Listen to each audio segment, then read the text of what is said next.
33 people. That is how many lives she saved before they dragged her to the stake. The plantation records from coastal South Carolina tell of an enslaved woman whose healing touch became legendary across 3 counties, until the very family she cured turned against her. On the morning of August 14, 1748, guards swung open the iron door of the Georgetown district jail to retrieve the condemned healer for execution. The cell was empty.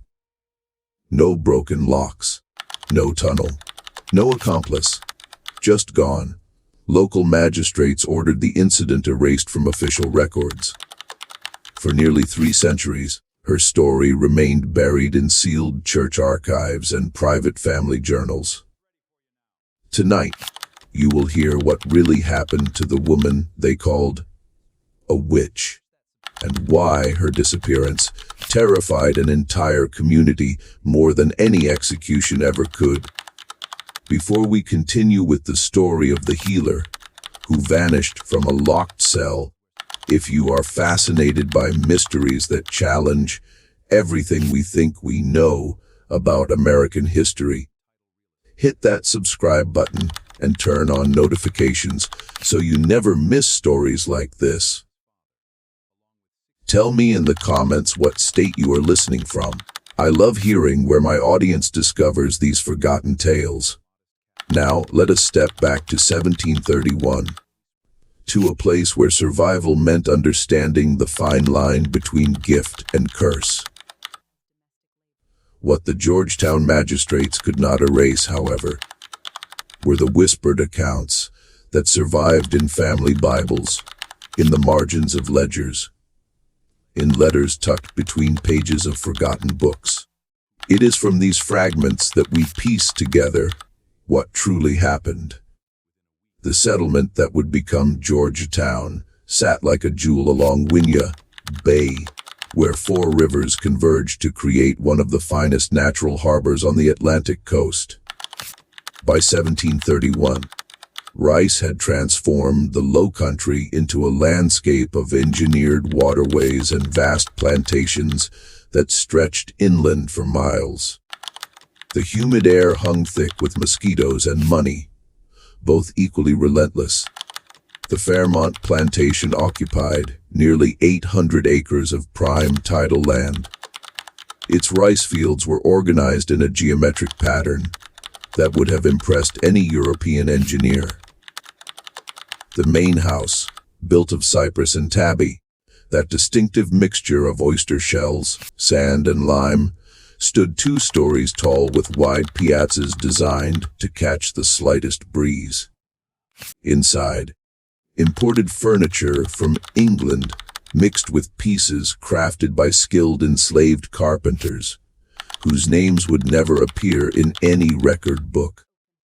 Jonathan Fairmont had inherited the property from his father, along with 63 enslaved people whose value on paper exceeded the land itself. He was 29 years old, educated at the College of William and Mary, and possessed that particular combination of ambition and insecurity common to second sons of wealthy families. His wife, Catherine, was 16 when they married. She was the daughter of a Charleston merchant, whose fortune came from the triangular trade. She had pale skin that burned easily in the Carolina sun, and a persistent cough that the local physician attributed to weakness of constitution. The enslaved community at Fairmont lived in 2 rows of small cabins behind the main house. Far enough for propriety, but close enough for quick summons. They worked the rice fields during the day, back-breaking labor in water that reached their thighs under a sun that could kill a man in hours. At night, they maintained their own small gardens, their own customs, their own quiet acts of resistance. Sarah arrived in early spring of 1731, sold from a plantation in Virginia after her previous owner died in her sleep. The bill of sale listed her age as approximately 25, her condition as healthy, her skills as domestic work. It mentioned nothing about the small leather pouch she wore around her neck, or the knowledge she carried that could not be appraised or inventoried. She was tall for a woman of her time, with hands that moved with peculiar precision when she touched anything green and growing. Her eyes held something that made people uncomfortable. Not defiance exactly, but an unsettling quality of observation, as if she saw more than what appeared on the surface. She spoke little during those first weeks, learning the rhythms of Fairmont, the personalities that ruled it, the small tyrannies and larger cruelties that structured each day. It was one of the field workers, a man named Thomas, whose legs bore the scars of shackle, sores that never fully healed, who first saw what she could do. He had cut his hand badly on an oyster shell while repairing one of the trunk gates that controlled water flow into the rice fields. The wound festered in the heat, turning angry red, then black at the edges. The overseer, a Scotsman named Duncan McClellan, noted it in his log but did nothing. A dead slave was expensive, but so was the doctor's time. Thomas showed the wound to Sarah one evening after the work bell rang. She examined it without speaking, then disappeared into the woods beyond the slave quarters. She returned an hour later with a handful of plants that looked like common weeds to anyone else. Using a flat stone, she crushed certain leaves into a paste, mixed it with clean water from the well, and bound the mixture against his wound with strips of cloth. Within 3 days, the black had retreated. Within a week, the wound closed. Within 2 weeks, Thomas could grip an axe handle without wincing. Word spread quickly through the quarters, the way important information always traveled. In glances, in deliberately casual conversation, in the careful code that the enslaved developed to protect what mattered. Others came to her with their ailments. A woman suffering from fever following childbirth. A child with a cough that would not stop. An elderly man with joints so swollen he could barely walk. Sarah treated them all, usually at night, usually in silence. She never asked for payment. What could they give? But recipients left small gifts anyway. A carved wooden spoon. A handful of rice saved from their rations. A scrap of blue cloth. The first time anyone from the main house noticed was in July, when the overseer, McClellan, developed a stomach complaint so severe he could not leave his small house near the rice mill. For 2 days he writhed in agony while his assistant sent a messenger to Georgetown for the doctor. But the doctor was attending a difficult childbirth 20 miles away and would not come. One of the house slaves, a woman named Betty who had watched Sarah work, suggested quietly to Catherine Fairmont that perhaps Sarah knew something about healing. Catherine, desperate as her husband grew increasingly angry about the plantation's halted supervision, agreed. Sarah examined the overseer with the same careful attention she gave everyone. His symptoms suggested something he had eaten, combined with the brackish water from the well near the rice fields. She prepared a tea from bark she gathered from specific trees, added roots dug from specific spots in the forest, and made him drink it 3 times daily while she monitored his recovery. Within 4 days, McClellan was back on his horse, shouting orders across the fields. Jonathan Fairmont noted this in his ledger. The slave woman Sarah has demonstrated knowledge of herbal remedies proved useful with overseer's illness. May serve household purposes. Catherine's cough worsened through the late summer. What began as a mild irritation became a persistent racking that shook her thin frame. The Georgetown physician, Dr. Archibald Hayes, prescribed bleeding, then purging, then a tonic of his own invention that cost Jonathan £3 and did absolutely nothing. By September, Catherine could barely leave her bed. She had grown so thin that her collarbones protruded sharply beneath her nightgown. She coughed blood into handkerchiefs that the house slaves burned in secret. Jonathan grew desperate, his worry manifesting as irritation with everyone around him. Betty suggested Sarah again. This time, Jonathan himself summoned the healer to the main house. Sarah stood in the doorway of Catherine's bedroom, taking in everything with those observant eyes. The windows kept closed despite the heat. The chamber pot that smelled of infection. The pale, damp skin. The shallow, rapid breathing. She stepped closer, placed her hand on Catherine's forehead, then her chest, then her back, feeling for something that could not be seen. "She needs air," Sarah said. Her voice was surprisingly clear, with an accent that suggested origins farther north. "Clean air. The windows must open." The physician said drafts would worsen her condition. Jonathan protested. Sarah looked at him directly, a moment of eye contact that would have earned most enslaved people a strike. "The physician is wrong." Perhaps it was desperation.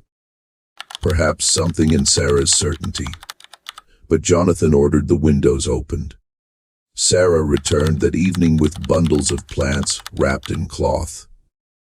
She boiled water in the kitchen, an act that scandalized the cook who ran that domain, and steeped leaves and roots in careful proportions.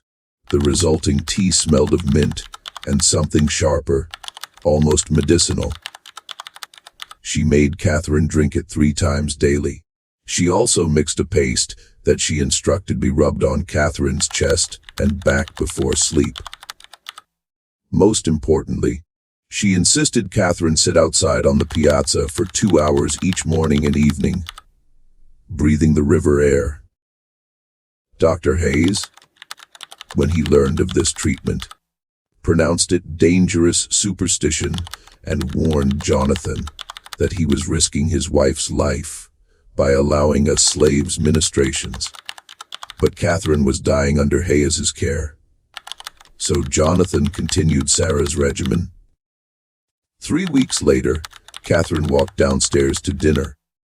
4 weeks later, her cough had diminished to occasional clearing.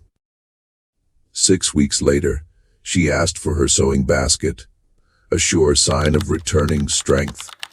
The story spread through Georgetown society with the speed of scandal.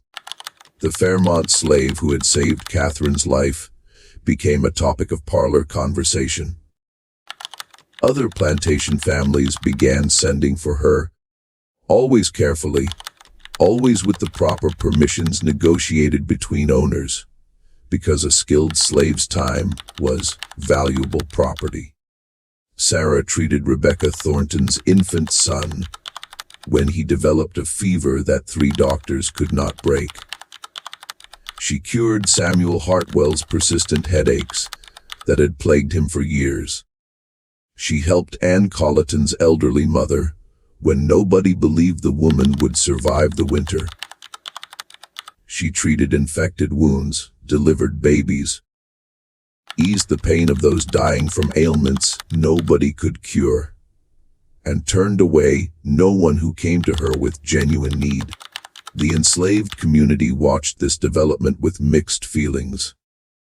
Sarah's gifts brought her privileges. Better food, a private room in one of the cabins, exemption from field work. But gifts that made you valuable to white owners were dangerous. Valuable property was guarded closely, controlled tightly. And property that became too important, too independent, too confident in its own worth. That property needed to be reminded of its place. Sarah kept careful records. Though she could not write, she notched a small piece of wood for each person she treated, marking whether they were enslaved or free, whether they survived or died. By her count, she had successfully treated 33 people by the spring of 1748. The 34th would change everything. His name was Benjamin, and he was Jonathan Fairmont's only son. Born in 1743, when Catherine was 28 and everyone had begun to assume she would remain childless. The boy was indulged, adored, the center of both parents' lives, and the future of the Fairmont plantation. He was 5 years old when he developed a fever in April 1748. Sarah examined him with her usual care. The fever was high, but not dangerously so. His symptoms suggested a common childhood illness. She had seen it dozens of times in the slave quarters. She prepared her remedies: fever-reducing tea, cool compresses, specific herbs to prevent the illness from settling into his lungs. She instructed Betty on the exact schedule of treatments. But Jonathan, panicked by his son's illness, also summoned Dr. Hayes. The physician arrived the next morning, examined Benjamin, and prescribed his standard treatment: bleeding to release the bad humors. Sarah, when she learned of this, objected. She found Jonathan in his study and spoke with an urgency that approached impertinence. The bleeding will weaken him. He needs his strength to fight the fever. Please, just continue what I have started. 3 more days and he will recover. Dr. Hayes, overhearing this exchange, turned purple with rage. You dare question my medical judgment? I studied at Edinburgh University. I have treated patients across 2 continents. And you, a slave woman with some which knowledge of weeds, presume to countermand my professional opinion. The confrontation escalated. Dr. Hayes insisted that Jonathan must choose either Hayes's educated treatment or Sarah's plantation superstitions, but not both. To continue with Sarah's remedies while rejecting Hayes's advice would be to publicly humiliate a respected physician, an insult no gentleman could permit. Jonathan chose Dr. Hayes. He ordered Sarah back to the quarters and specifically forbade her from entering the main house.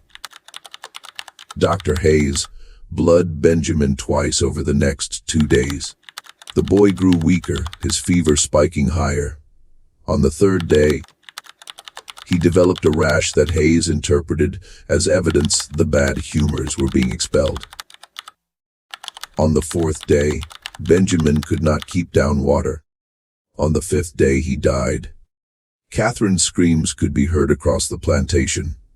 Jonathan sat in his study and drank himself into a stupor. Dr. Hayes, after examining the body, declared that the boy had succumbed to a malignant fever beyond any treatment's reach. He collected his fee before departing. In the slave quarters, Sarah wept for a child she could not save because they would not let her try. The funeral took place on a gray morning, with half of Georgetown society in attendance. Catherine, dressed in black that made her look ghostly, could barely stand. Jonathan's face had set into a mask of rage that needed a target. 3 days after they buried Benjamin, that target revealed itself. The accusation began quietly, like poison seeping into water. Dr. Hayes, during a dinner at the Thornton plantation, mentioned casually that he had always found it peculiar how the slave Sarah's remedies seemed to work so effectively. Almost unnaturally, he swirled wine in his glass. One wonders what precisely goes into those concoctions of hers. Rebecca Thornton, whose infant son Sarah had saved years earlier, felt a chill of unease. What if Sarah's healing was not medicine, but something darker? She had never actually seen what Sarah put in those teas and pastes. Nobody had. The whispers spread through Georgetown society, like fever through an unventilated sick room. Sarah's remedies worked too well to be simple herbalism. There must be something else. Some secret knowledge. Some pact or power that exceeded normal human ability. And if she could heal with such effectiveness, could not she also harm? Had not Benjamin Fairmont died after Sarah's remedies were stopped? What if the remedies themselves had caused a dependency, a corruption in the boy's body that made him vulnerable once they were withdrawn? What if Sarah had been slowly poisoning him all along, for reasons only she understood? The theological implications were discussed in parlor conversations across the region. South Carolina had no history of witch trials, like Massachusetts. But the colonists knew the stories. They knew that Satan worked through human instruments, often choosing society's most vulnerable. Women, servants, slaves, to do his bidding. Was it not suspicious that a slave woman possessed knowledge that exceeded trained physicians? Where could such knowledge come from, except a supernatural source? Jonathan Fairmont, drowning in grief and rage, seized on these whispers like a drowning man grasping driftwood. His son was dead. Someone must be responsible. And if Sarah's healing had always been devilish rather than divine, then she had been corrupting his household for 17 years. Perhaps Catherine's recovery had been false, a temporary reprieve granted by dark powers to lull them into trust.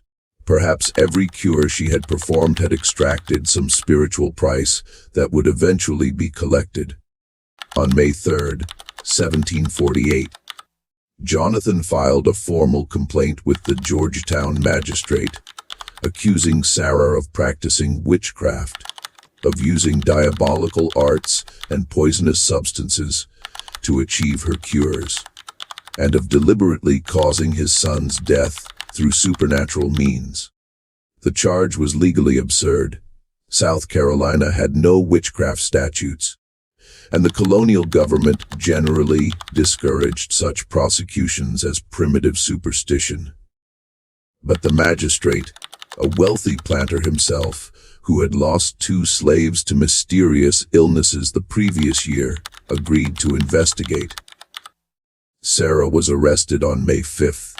They came at dawn, 3 men, led by McClellan the overseer, who seemed to take particular pleasure in finally exerting authority over someone who had always made him vaguely uncomfortable.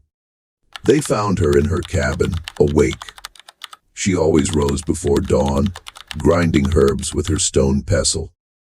The leather pouch she wore around her neck was removed and searched. Inside, they found dried leaves of several plants, small roots wrapped in cloth, a piece of quartz crystal, and a small book, handwritten, its pages covered in notes and drawings of plants. "She can write," McClellan said, genuinely shocked. A slave who could write. Literacy among enslaved people was illegal in South Carolina, punishable by whipping. But that transgression paled beside the witchcraft accusation. The book, written in a mixture of English and another language nobody recognized, was presented as evidence of her occult knowledge. They took her to Georgetown in shackles. Unnecessary cruelty, as she made no attempt to resist. They locked her in the jail behind the courthouse. The building was brick, recently constructed, with 3 cells and iron doors that were supposed to represent the advance of civilization into the wilderness. The trial, such as it was, took place over 2 days in late May, Dr. Hayes testified that Sarah's remedies violated natural law and medical science. Rebecca Thornton testified that Sarah had always seemed uncanny in her abilities. Other witnesses came forward with stories. Sarah had once predicted which plantation slave would become ill before any symptoms appeared. She had found water during a drought by walking through the woods, as if led by invisible guidance. She had once looked at a pregnant woman and known the child would be born with a defect. And she had been correct. Each story, innocent in isolation, accumulated into a portrait of someone who possessed knowledge beyond human capacity. Sarah was not permitted to testify in her own defense. Slaves could not give testimony against white citizens. But the magistrate, troubled by the proceedings' irregular nature, asked if she had anything to say regarding the charges. She stood in the courtroom, still wearing the plain gray dress she had been arrested in, and spoke clearly. "I learned healing from my mother, who learned from her mother. Every plant has properties. Every illness has patterns. I watch, I remember, I learn. There is no magic in it, only attention and care." "Then explain," the magistrate said, "how you knew Rebecca Thornton's child would survive when 3 physicians said he would die." Sarah looked at him steadily. "The physicians were draining his blood when he needed fluids.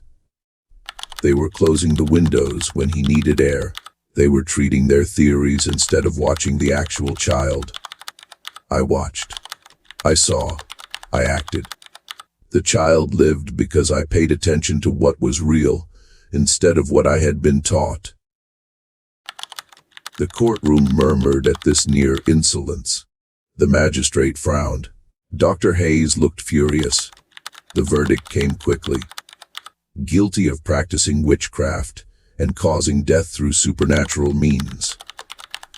The sentence, handed down on May 28th, was death by burning, to be carried out at dawn on June 1st. Catherine Fairmont, when she heard the verdict, took to her bed and would not speak. Jonathan drank and told himself justice had been served. The enslaved community at Fairmont said nothing aloud, but gathered in the evenings to whisper prayers and fears. In her cell, Sarah sat with her back against the cold brick and calculated her chances of survival. The jailkeeper was a man named Hosea Jenkins, 43 years old, who supplemented his meager government salary by running a small cooperative business in his spare time.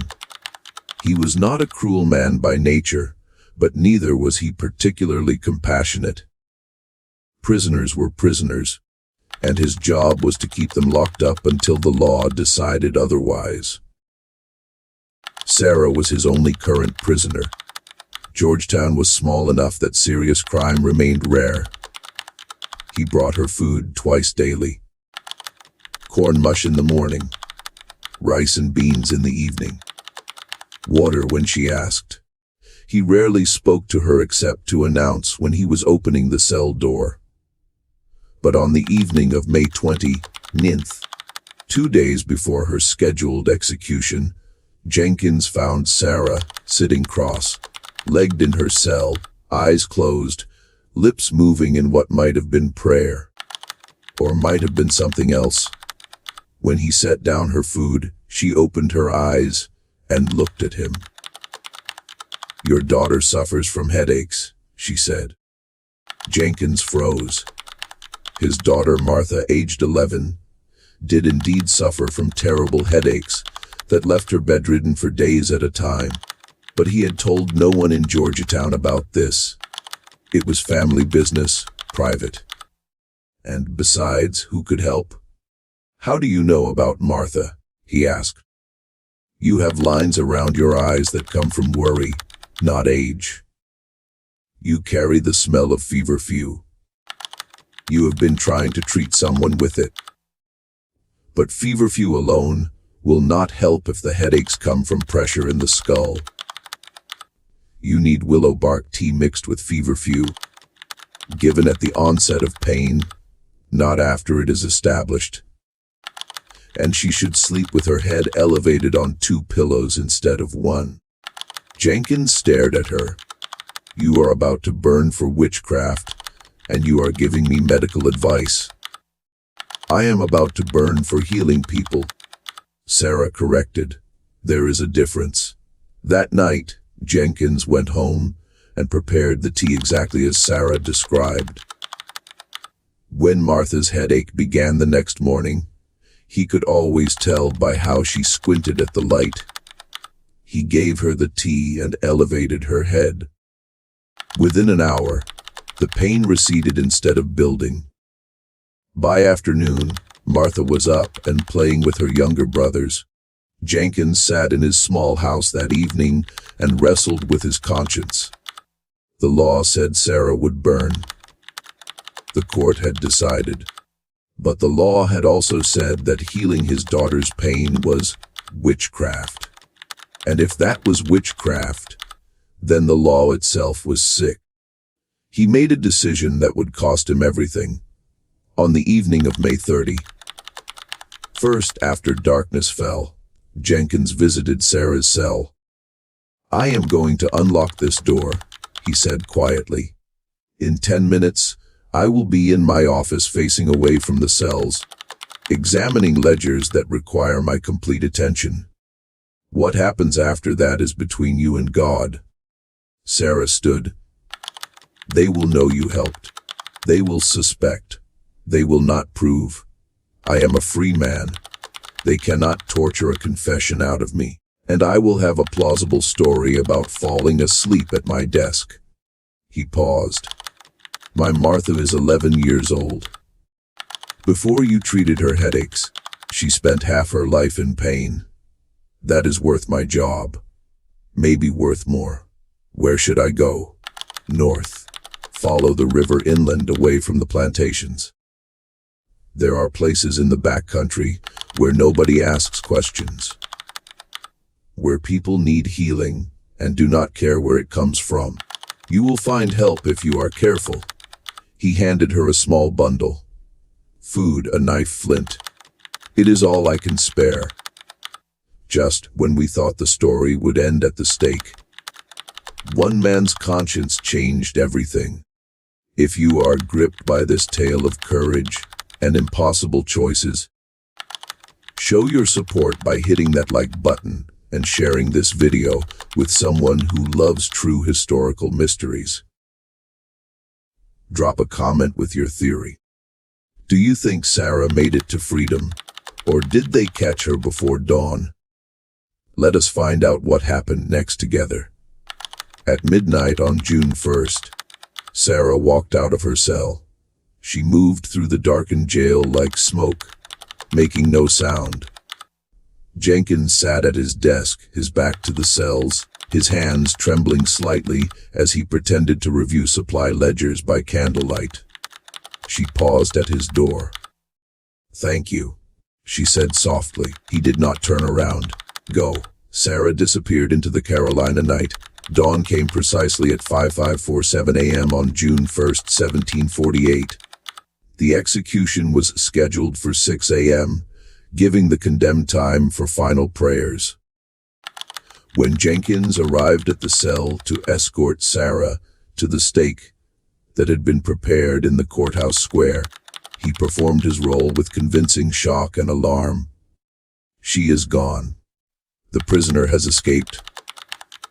The magistrate was summoned from his bed.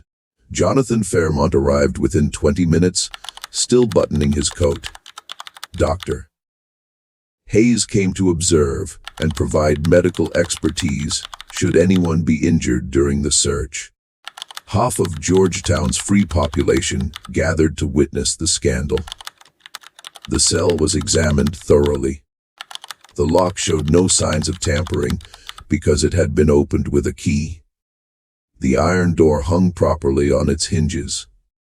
The window, a narrow slit barely wide enough for a child to squeeze through, remained barred and secure.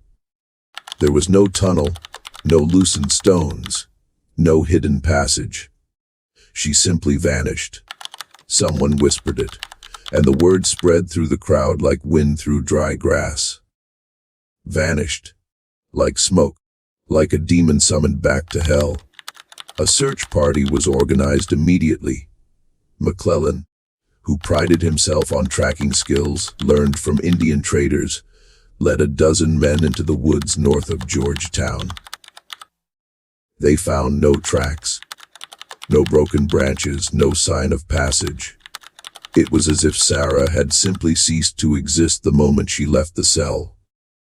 Witchcraft, Director Hayes pronounced. Clear evidence that our judgment was correct. Only supernatural powers could accomplish such an escape. The magistrate, examining the cell personally, found himself troubled by a different question. If she could vanish through witchcraft, why wait until the night before execution? Why not escape immediately upon arrest? Nobody had a good answer to this. The question hung in the air, uncomfortable and unanswered. Jonathan Fairmont offered a reward. 50 sterling for Sarah's capture, dead or alive. It was an enormous sum, enough to buy several slaves or a small plot of land. Bounty hunters arrived from Charleston, men who specialized in tracking escaped slaves through swamp and forest. They searched for 2 weeks and found nothing. At the Fairmont plantation, strange things began happening. Not supernatural, nothing that could not be explained, but unsettling nonetheless. The rice crop, usually reliable, began failing in one section of fields. McClellan investigated and found the trunk gates sabotaged, allowing salt water to flood the paddies at the wrong time. Someone with knowledge of rice cultivation had done it deliberately. A fire started in one of the storage barns, destroying that season's seed rice. The cause was never determined, but the burn pattern suggested it began in multiple places simultaneously. Horses fell lame. Tools went missing. A section of fence collapsed, allowing several pigs to escape into the forest. Each incident could be accident or negligence. Taken together, they felt like revenge. The enslaved community at Fairmont moved through their work with careful neutrality, showing neither satisfaction nor concern. But in the quarters at night, they sang songs that had not been heard in years. Old songs from across the ocean. Songs about tricksters and freedom. Songs about those who escaped bondage through cunning rather than violence. Jonathan began drinking more heavily. Catherine withdrew into silence, spending hours in Benjamin's empty room. The plantation, once prosperous, began declining. Not catastrophically, but steadily. Like a wound that would not quite heal. Dr. Hayes published a pamphlet, an account of witchcraft in the Carolina Low Country, being a true relation of the escape of the witch, woman Sarah, through diabolical arts. It sold briskly in Charleston and Savannah, establishing Hayes's reputation as an expert on supernatural matters. He never mentioned that he had been wrong about Benjamin's treatment, or that Sarah's remedies had proven more effective than his own. In Georgetown, the jail lock was changed. Jenkins was questioned extensively, but stuck to his story. He had been working at his desk and had dozed off briefly. When he woke, the cell was empty. How? He did not know. Must have been witchcraft, just like everyone said. The magistrate did not believe him, but could not prove otherwise. Jenkins kept his position, though his reputation never fully recovered. His daughter Martha's headaches, however, remained manageable for the rest of her life. 2 months after Sarah's escape, A traveling merchant passing through Georgetown mentioned that he had heard stories from the backcountry about a woman healer who had settled near a Cherokee trading path, treating both colonists and Indians with equal skill. She was described as tall, with observant eyes and hands that moved with peculiar precision when working with plants. The magistrate sent inquiries, but received no cooperation. The backcountry operated by different rules. A skilled healer, whatever her legal status, was too valuable to surrender for any reward. The truth about Sarah's escape remained hidden until 1779, when Jose Jenkins lay dying of the fever that had plagued Georgetown that summer. With death approaching and conscience weighing heavy, he sent for his pastor and made a confession. "I let her go," he said, his voice weak but clear. "I opened the cell and gave her supplies and directions. She did not vanish through witchcraft. She walked out through an unlocked door, while I pretended not to notice." The pastor, Reverend Samuel Blackwell, was shocked. "You allowed a convicted witch to escape." "I allowed a healer who saved my daughter's life to avoid execution for the crime of being better at medicine than the men who charge money for it." Jenkins coughed, the sound wet and painful. "She was not a witch. She was a woman who paid attention to the world around her and learned from it. We burned her because she made educated men feel inadequate, and because she was enslaved, and therefore could not be allowed to possess knowledge that exceeded her masters." But Jenkins had more to confess than just opening a door. In his fever-weakened state, 30 years of carried guilt poured out in fragments that Reverend Blackwell struggled to piece together. Sarah had not been entirely unprepared for her escape, Jenkins revealed. During her month of imprisonment, she had had one regular visitor besides Jenkins himself. A free black woman named Phyllis Rutherford, who operated a small bakery in Georgetown, supplying bread to the courthouse and jail. Phyllis was one of perhaps 24 free people of color living in the district. Her freedom had been purchased years earlier by a grateful merchant whose life she had saved through skilled nursing during a yellow fever outbreak. Phyllis had known Sarah before the arrest.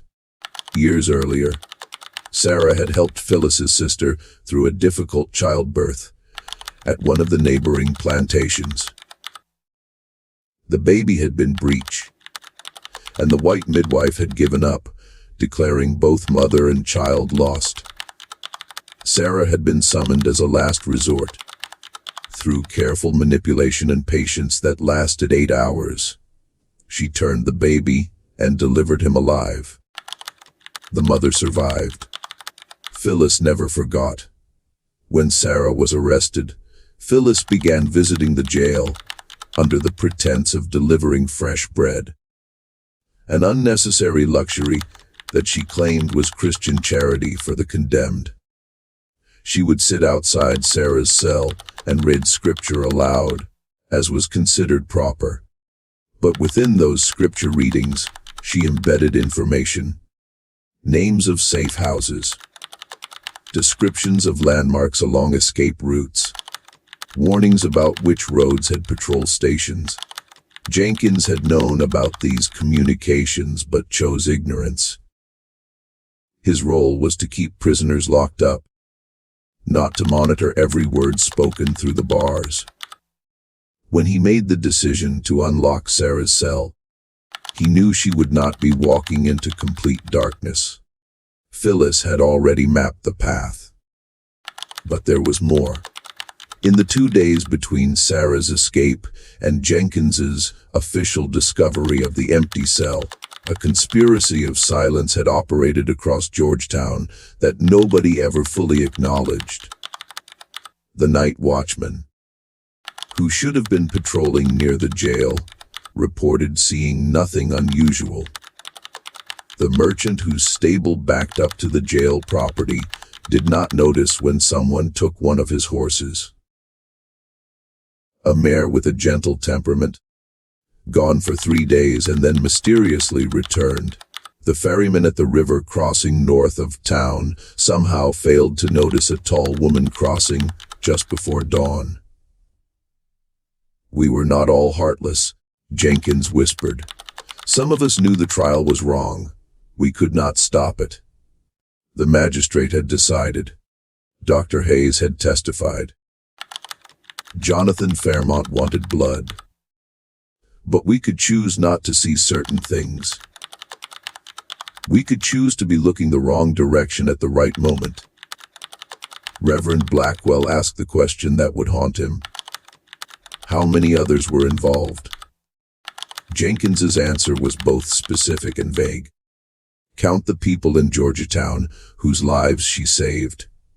Then count how many of them testified against her. The difference is your answer. Of the 30, 3 people Sarah had successfully treated, only 3 had testified at her trial. 30 others had remained silent, neither defending nor condemning her. But silence, Jenkins suggested, was not always cowardice. Sometimes it was calculated restraint. The decision not to add your voice to either side, so that later, if opportunity came, you could act without having committed yourself publicly. Jenkins died that evening before he could provide more names. Reverend Blackwell was left with a confession that implicated dozens of Georgetown citizens in a conspiracy to undermine a legal execution. He struggled with what to do about this knowledge. The Revolutionary War was in full chaos in 1779. British forces controlled much of South Carolina. Georgetown itself would change hands multiple times over the next 2 years. In the midst of this upheaval, prosecuting people for a 30-year-old mercy seemed absurd. More than absurd, it seemed like precisely the kind of rigid adherence to law over justice that the revolution itself was supposedly fighting against. Blackwell made a decision that would define his ministry. He recorded Jenkins's confession in his private journal, but took no official action. He did, however, begin asking quiet questions about what had happened to the woman who escaped.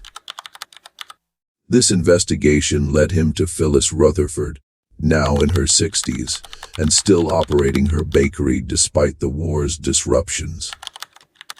When Blackwell approached her after Sunday services and mentioned Jenkins's deathbed confession, Phyllis studied him for a long moment before speaking. "Walk with me, Reverend." They walked along the riverfront, away from listening ears. Phyllis spoke in a low voice about a network that nobody acknowledged but everyone knew existed. A loose organization of free black people, sympathetic white citizens, and trusted enslaved individuals who helped move people to safety when the law became an instrument of injustice rather than protection. "We did not do it often," Phyllis said. "Could not. Each escape made the next one harder, made the authorities more suspicious. But sometimes a case was so clearly wrong that silence became impossible. Sarah was one of those cases." Phyllis revealed details that Jenkins had not known. The escape route had been planned for 2 weeks before Jenkins made his decision. They had been waiting for him, or someone like him, to provide the opening. If Jenkins had not unlocked the door, they had found a blacksmith willing to forge a key.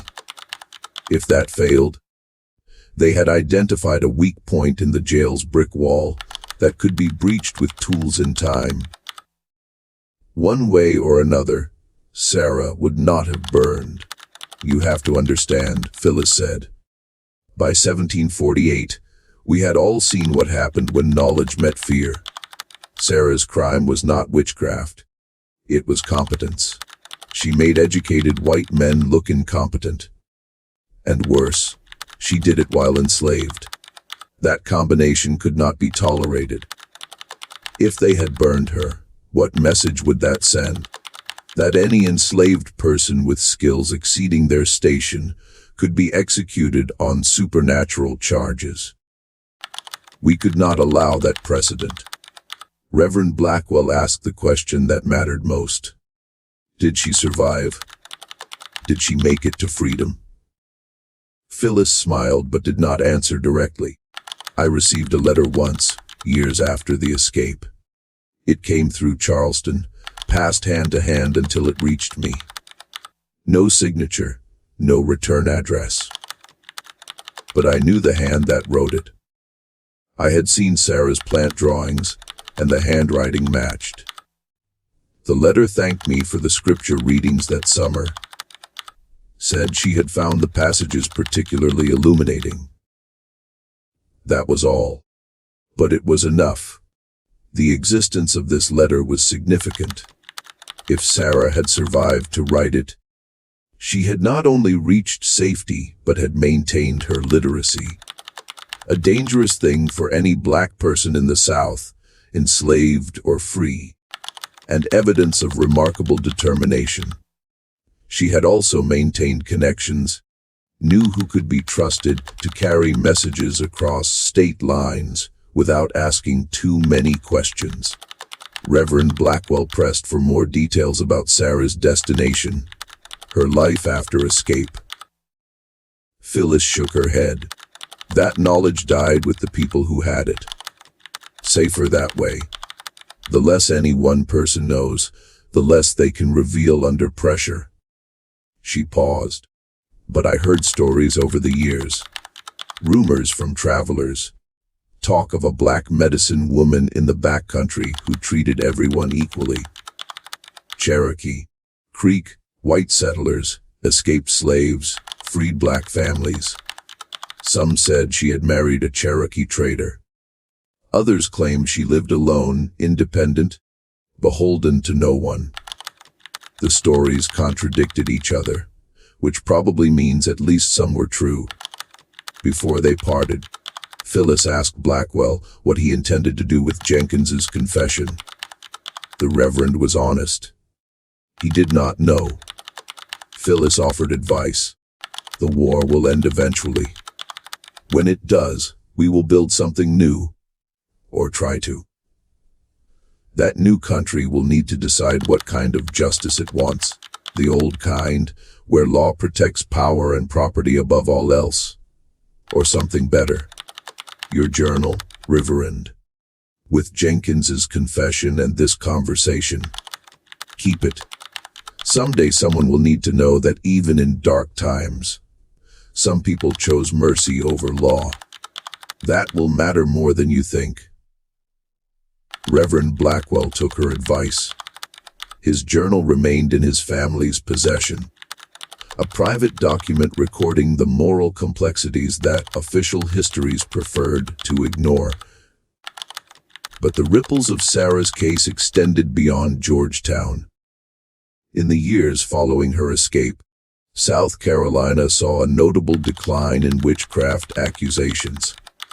This was not due to growing rationality alone, though the Enlightenment was influencing colonial thought, but because Sarah's disappearance had demonstrated the practical problems with such prosecutions.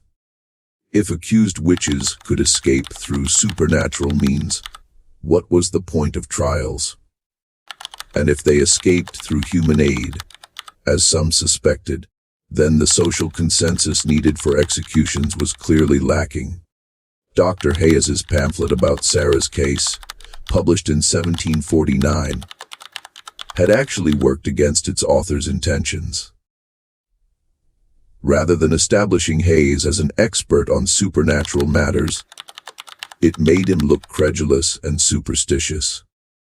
Educated readers in Charleston and Savannah, influenced by European scientific thinking, mocked his conclusions.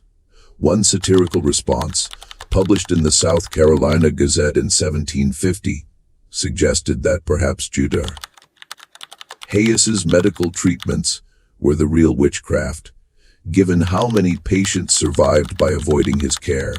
Hayes's medical practice declined steadily after this controversy. By 1755, he had lost most of his wealthy patients. The lawsuit that ended his career in 1763 was almost merciful. It gave him an excuse to retire rather than admit he had been abandoned by the very society he had tried to defend against supposed supernatural threats. Meanwhile, at Fairmont Plantation, the consequences of Sarah's trial and escape continued to manifest in ways that could not be easily explained. The section of rice fields that had been sabotaged never recovered full productivity. But that was understandable given the salt contamination. What was less easily explained was the pattern of misfortune that seemed to follow Jonathan Fairmont specifically. His slaves did not run away more than others. Escape from low-country rice plantations was notoriously difficult given the geography and patrols. But they worked with a kind of deliberate inefficiency that was impossible to punish because it left no clear evidence. Tools were not missing, they just broke more often. Repairs were completed, they just needed to be redone more frequently. Work was finished. It just took longer than before. McClellan, the overseer, noted this in his reports, but could not identify specific culprits. The enslaved community at Fairmont had closed ranks in a way that transcended individual personality. They were not rebellious. That would bring violent punishment.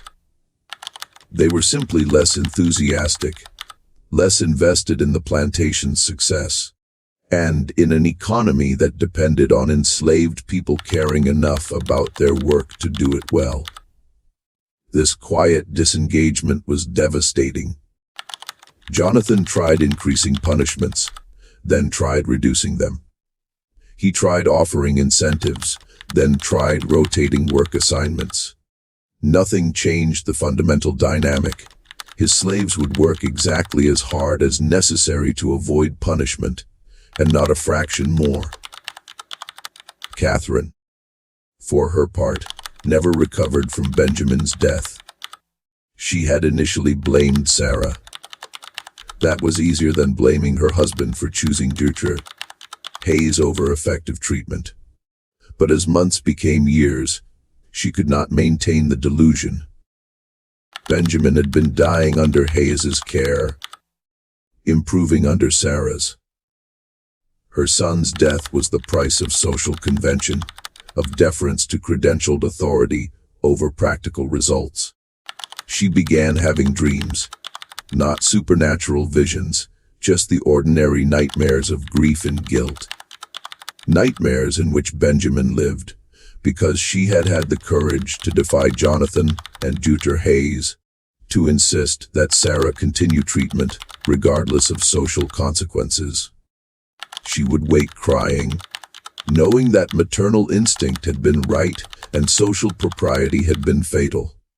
In 1754, Catherine convinced Jonathan to free 3 of their slaves, an elderly couple and a skilled carpenter. An unprecedented act of manumission for the Fairmonts.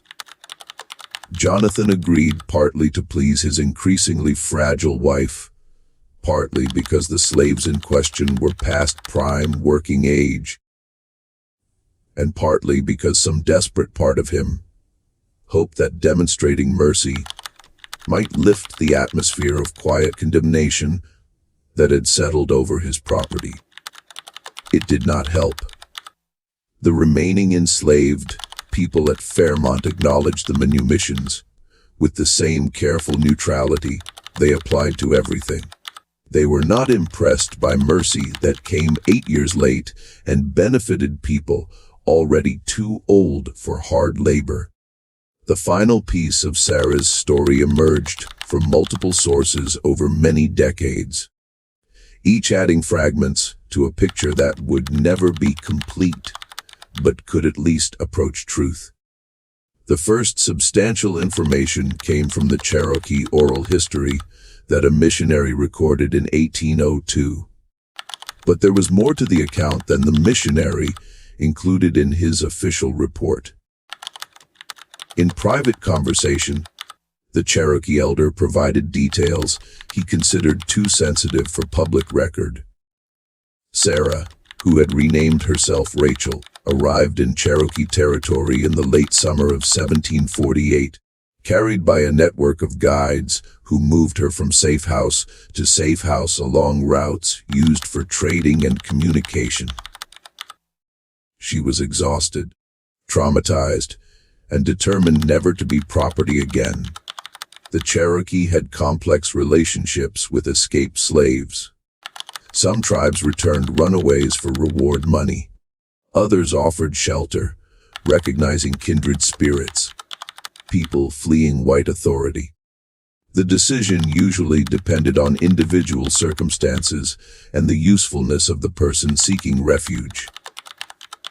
Rachel proved extraordinarily useful.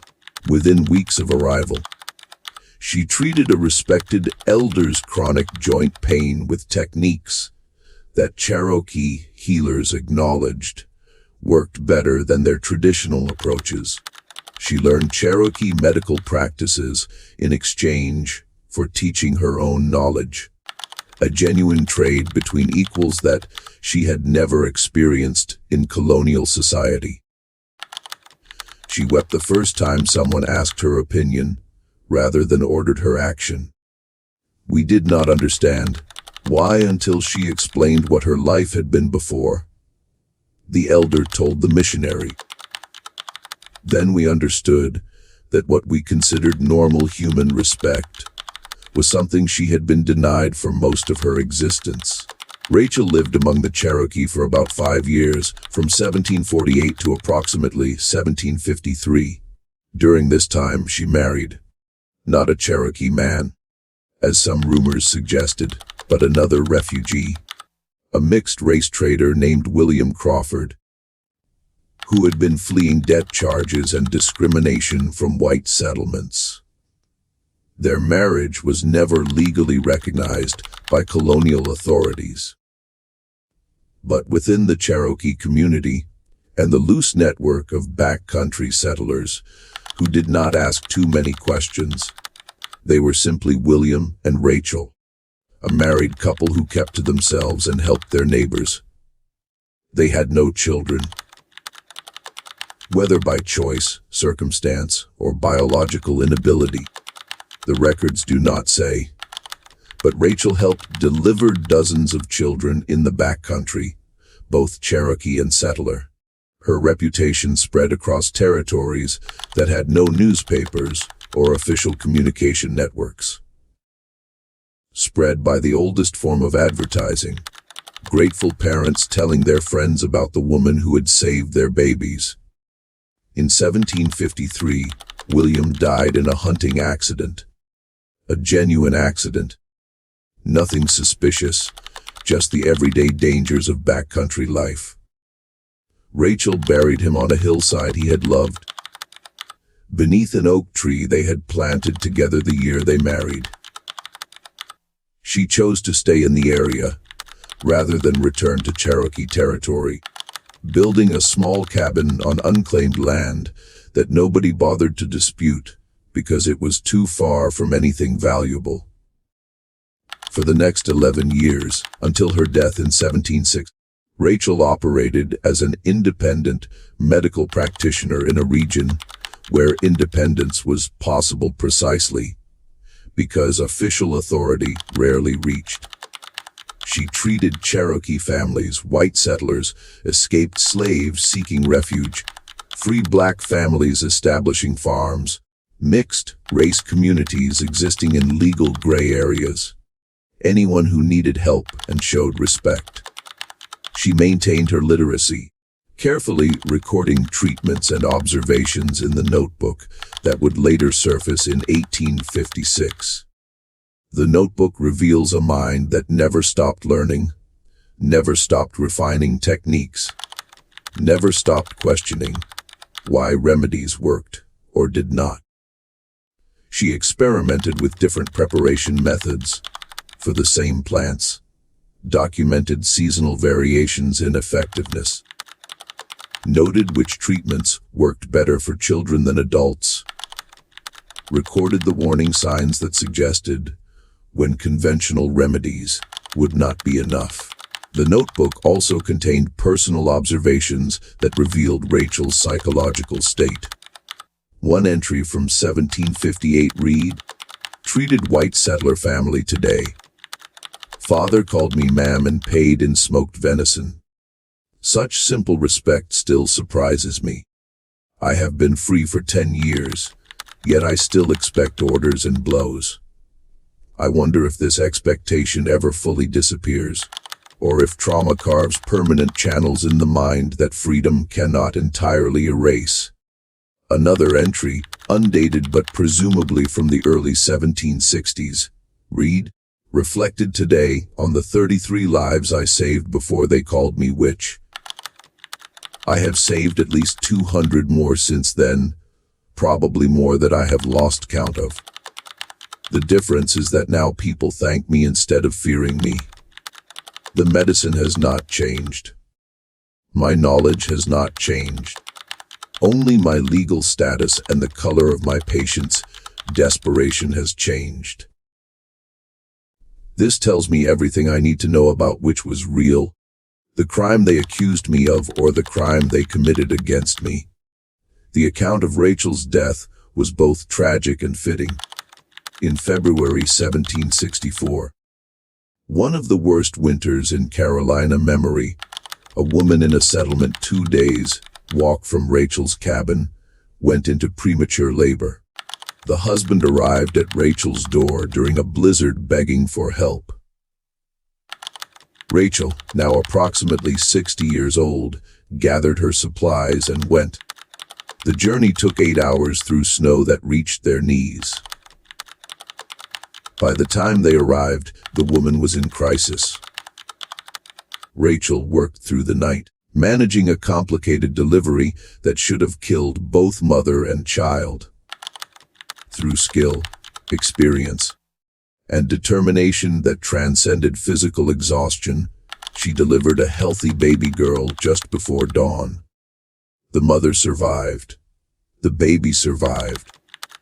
Rachel, who had walked through a blizzard at age 60 and worked through the night in a freezing cabin, developed pneumonia.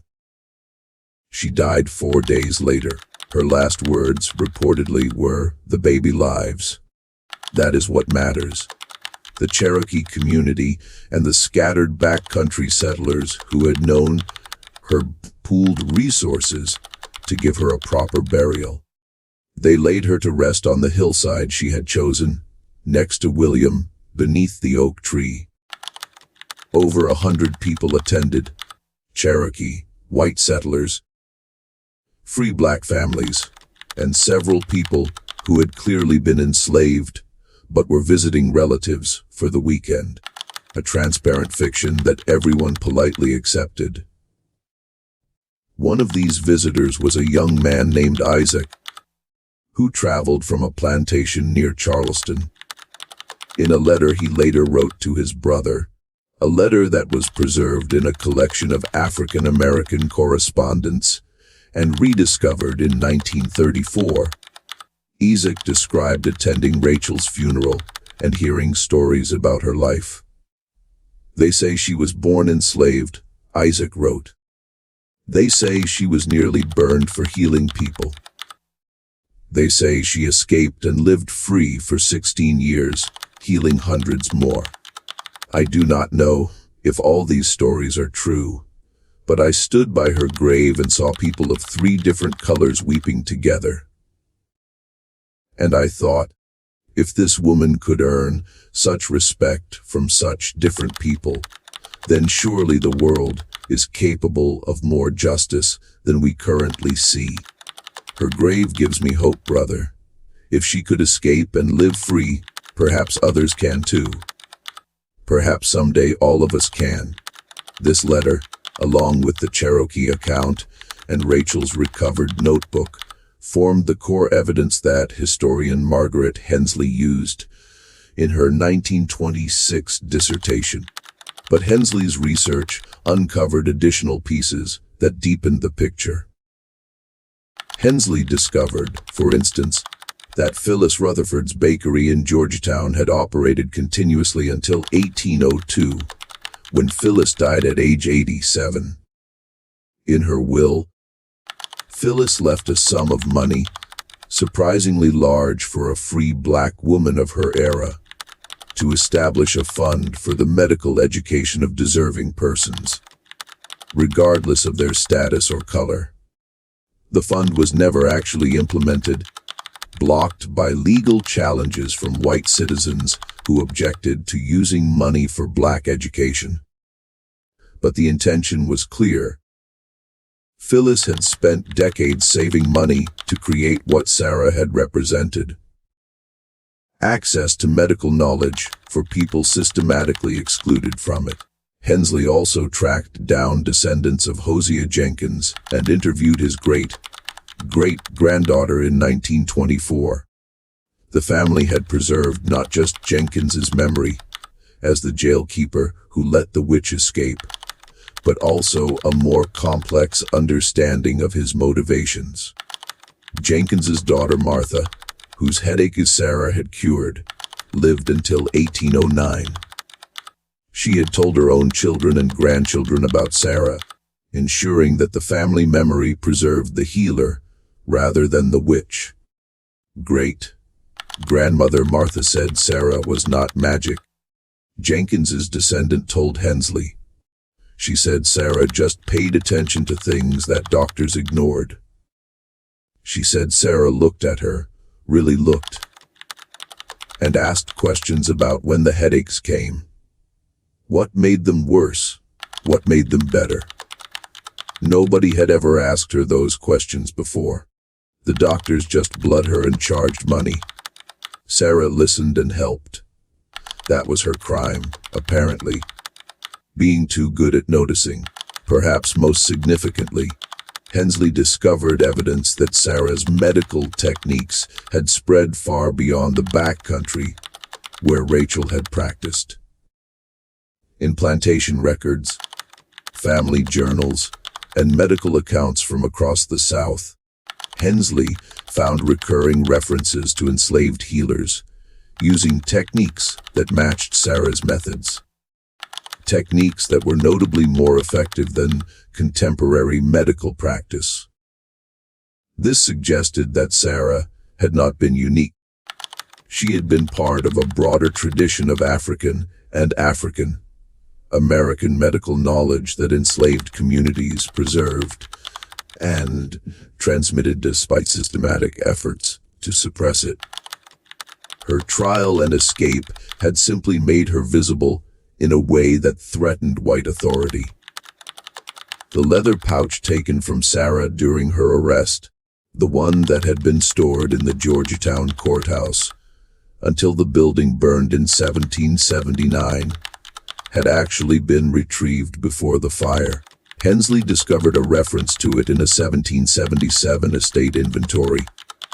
A Georgetown doctor named James Pemberley had somehow acquired one leather pouch containing dried herbs and roots, said to have belonged to the witch woman Sarah. Kept as curiosity, Pemberley died in 1778, and his estate was liquidated to pay debts.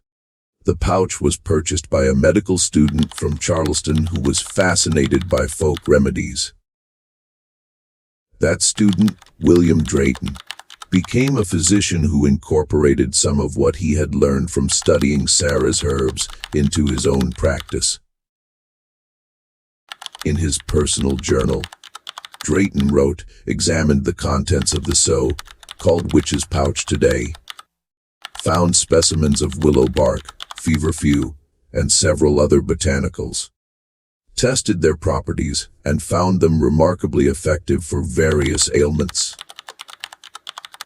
Either this woman was remarkably lucky in her plant selection, or she possessed knowledge that exceeded my expensive medical education. I suspect the latter, which troubles me more than I care to admit. By the time Hensley published her dissertation in 1926, she had accumulated enough evidence to conclusively demonstrate that Sarah had been a skilled medical practitioner, that her escape had been aided by multiple people who recognized an injustice, and that her influence had persisted long after her death through the treatments she had pioneered and the people she had trained. Hensley's work was largely ignored by mainstream historians, partly because it centered a black woman's story in an era when such histories were considered marginal, partly because it complicated the narrative of steady medical progress that the profession preferred. But it found an audience among medical historians, anthropologists studying folk medicine, and the growing field of African American history. In 1956, a historical marker was placed near the site where Rachel's cabin had stood, by then long gone, reclaimed by forest. The marker read, "Near this site lived a healer known as Rachel, believed to be Sarah of Georgetown, who escaped execution for witchcraft in 1748 and practiced medicine among Cherokee and settler communities until her death in 1764.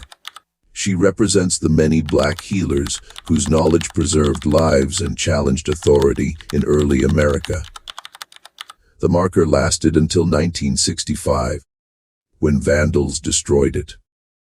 It was never replaced, but the destruction sparked a local effort to preserve the oral histories of backcountry medicine, resulting in a collection of recorded interviews with elderly residents who remembered stories their grandparents had told about various healers, including a tall black woman with careful hands and observant eyes, who had lived alone but was never lonely, who had asked for little but given much, who had been called a witch by people who feared her and a savior by people who knew her.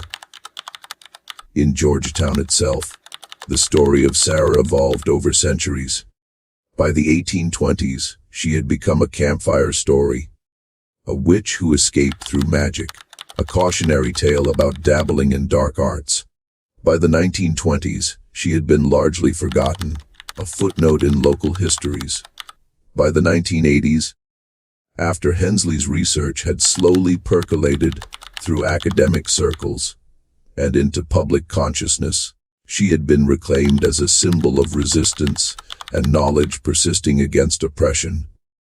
In 2003, the Georgetown County Historical Society issued a formal statement acknowledging that Sarah's trial had been a miscarriage of justice, that her medical knowledge had been genuine and valuable, and that her persecution represented a shameful chapter in local history.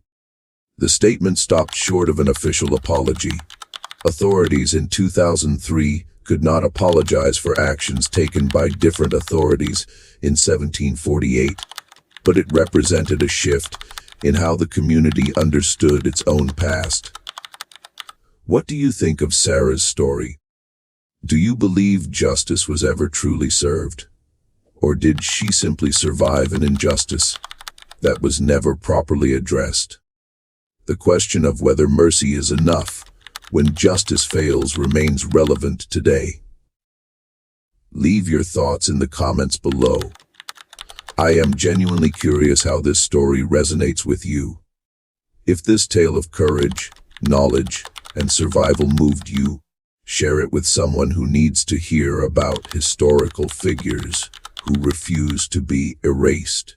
Subscribe to Lore and Legend for more forgotten American stories that challenge what we think we know about our past. Hit that notification bell so you never miss these deep dives into the mysteries that official histories tried to bury. And remember, Sarah's real legacy was not escaping the stake or living free in the backcountry. Her legacy was every life she saved, every person she trained, every technique she documented, every time someone chose mercy over law, healing over authority, observation over assumption. That legacy outlived her persecution by centuries and continues to this day in how we understand the complex relationship between power, knowledge, and justice. Thank you for listening.